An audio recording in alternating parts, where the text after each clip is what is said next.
The race is on between the coronavirus vaccine and the UK variant that popped up in Arizona. We'll explain why coming up. Plus, a look at the state of education and what top officials say needs to be done to help Arizona kids during the pandemic. And later this half hour on Break It Down, the controversy surrounding First Lady Jill Biden's doctor title. Cronkite News starts now. Good evening and welcome to Cronkite News on Arizona PBS. I'm Ivory Ward. And I'm Sedona Meadows. Thank you for joining us. The coronavirus is still spreading rapidly in Arizona, but the case seems to be going down. According to Dr. Joshua LeBaire of the ASU Biodesign Institute, he held a news briefing this morning. Tina Giuliano joins us now with more on what he had to say. Tina? Despite the recent drop in coronavirus cases, LeBaire also said that ASU has identified a few cases of the UK variant in Arizona. So now he says it's a race between variant and vaccine, even though the variant doesn't appear to be dominant in their testing. But the hope and the goal, according to LeBaire, is to have more vaccines than variant. Take a listen. There is a sense right now, not just in Arizona, but throughout the country, there's a little bit of a race going on between the evolution of these variant strains and vaccination. And let's all hope that we can get vaccination out in front. LeBaire said they have not seen the Brazil strain or the South African strain in their testing. The vaccines work for those variants, but not as well. LeBaire went on to say that Pfizer and Moderna are working on boosters to help the vaccines work better against those variants. Again, even though the cases are on the decline, LeBaire says it's still not the time to have Super Bowl parties. He says we haven't vaccinated nearly enough people to have an impact on the spread of the virus. In the broadcast center, Tina Giuliano, Cronkite News. If you didn't book one of the 21,000 vaccination appointments released this morning at the Phoenix Municipal Stadium, you're out of luck. The appointments that opened at 9 a.m. were all booked in mere 39 minutes, according to a statement from the Arizona Department of Health Services. The appointments were at the newly opened vaccine site at Phoenix Municipal Stadium.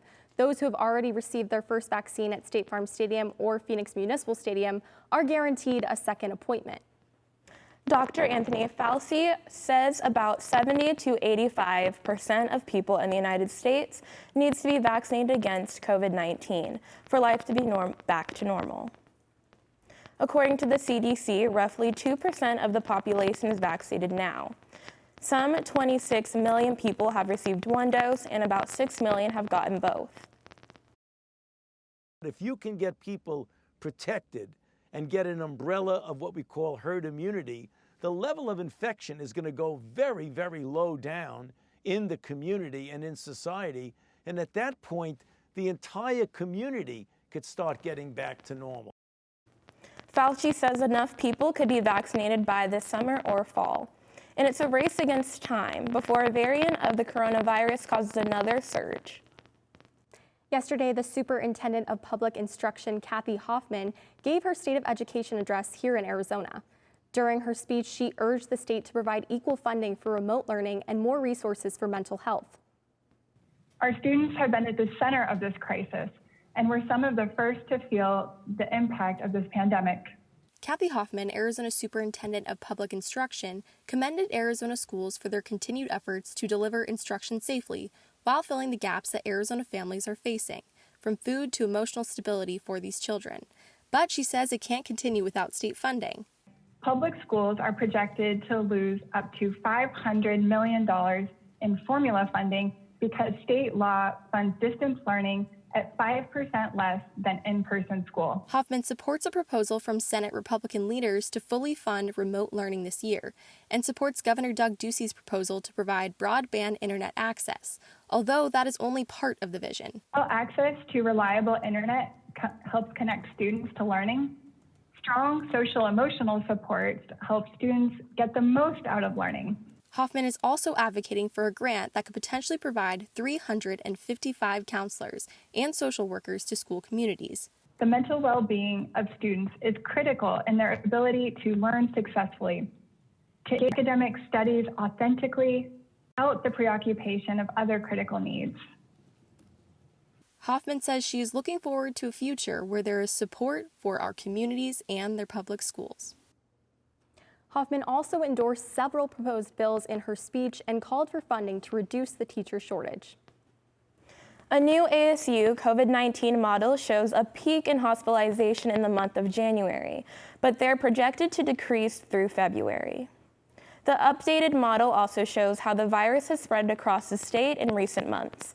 After viral transmission went down after last summer's surge, frontline doctors say, although we see a decline in hospitalization and deaths, it's not time to celebrate. They're urging people to continue to wear masks and take precaution against the virus. Finally, the model team noted that coronavirus transmission saw a 79% increase around September 7th. Coming up on Cronkite News, CARE Act funding. We take a look at how COVID-19 relief money is being spent by some Title I schools in our state.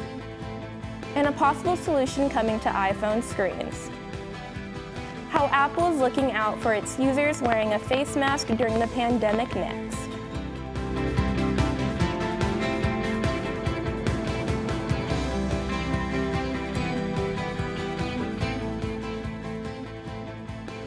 Welcome to another edition of Cronkite Sports Now. I'm Taylor Rocha.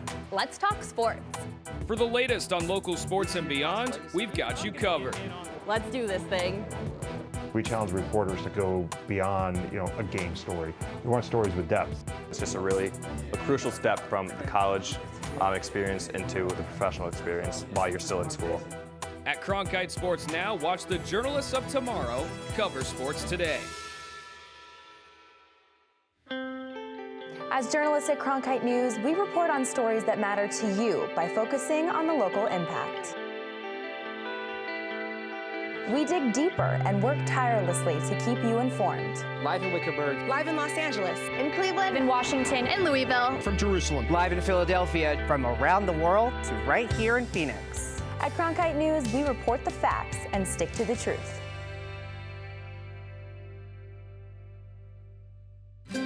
Stream the best of PBS on any device with the PBS Video app. All your favorite drama, history, science, news, and documentaries, all in one place. Watch your PBS station live or catch up on the shows you missed. Discover new favorites from PBS and locally produced shows from your station. Sign in and start streaming today. Here we go, lights up. Whoa. As artists, we conduct our educations in public. You can never know whether it's going to be a success. One just has to risk it. It's you and the work and the place. It's a very particular relationship. Here's our lens. Tell us what you think. Friday night at 9 on Arizona PBS. Over the past 5 years, Arizona's biggest issue has been education. Our state frequently ranks near the bottom for performance and funding. The Coronavirus Aid, Relief, and Economic Security, or CARES Act, has provided K-12 schools in Arizona with additional funding. Cronkite News reporter Julia Sandor took a deeper look at how Title I school districts are putting that money to use. It's been nearly a year since the COVID-19 pandemic forced schools to transition from in-person to online, or to a combination of those two. Schools are receiving money through the CARES Act and are distributing it where they think it will be most beneficial for their community. Assistant Superintendent of Leadership for Paradise Valley Elementary Schools explained how they used their first round of money to improve safety. So, making sure that schools had, cleaning supplies and sanitation supplies was critical. Hand washing stations and making sure we added hand washing stations at every school. He says PPE was their top priority, and they already have devices students can check out for virtual learning. Other school districts are not in the same situation. In the Chino Valley School District, Superintendent John Scholl says the money went to both PPE and online learning technology. We bought 400 Chromebooks, along with some carts to go along with those that we can get out to families. We purchased hotspots. There's a good portion of our district that doesn't have access to reliable internet. Scholl believes their students do better with in-school instruction, but they are restricted due to the high transmission numbers in Arizona. Both Chino Valley and Paradise Valley school districts are offering vaccinations for their staff and hope to create a safer learning environment in the near future. In Phoenix, Julia Sandor, Cronkite News. The money for Phase 2 of the CARES Act will be distributed to schools at the end of the month. The way these districts spend this money in the future is up to them.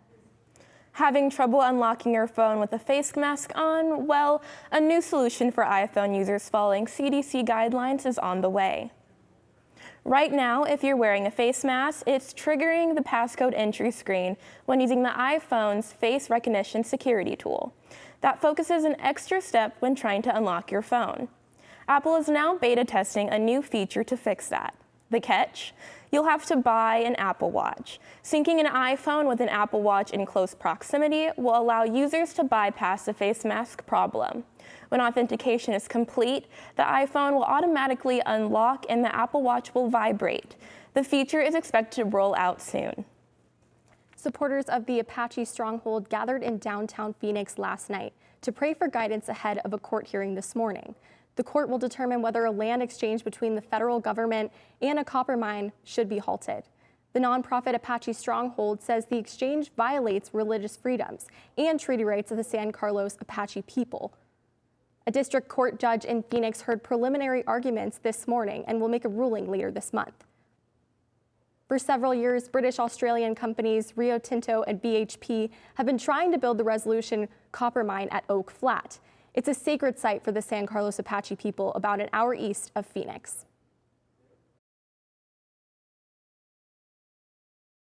We're here today just to pray for the judge and the lawyers that are going to be making decisions on the futures of our children. Oak Flat is used by the Apache people to pray, gather herbs and plants for healing, and to practice the sunrise ceremony, which is a coming-of-age tradition for young girls. The federal government responded to the complaint filed by Apache Stronghold by saying that building the mine is in the public's best interest and should move forward. Written arguments will be delivered to the judge by this Friday. The judge expected to announce by decision February 12th. I'm Gareth Kwok. After the break, I'll have your Cronkite Sports Report. We'll be talking about what the Arizona Coyotes are doing to offset their lost revenue, so don't go away.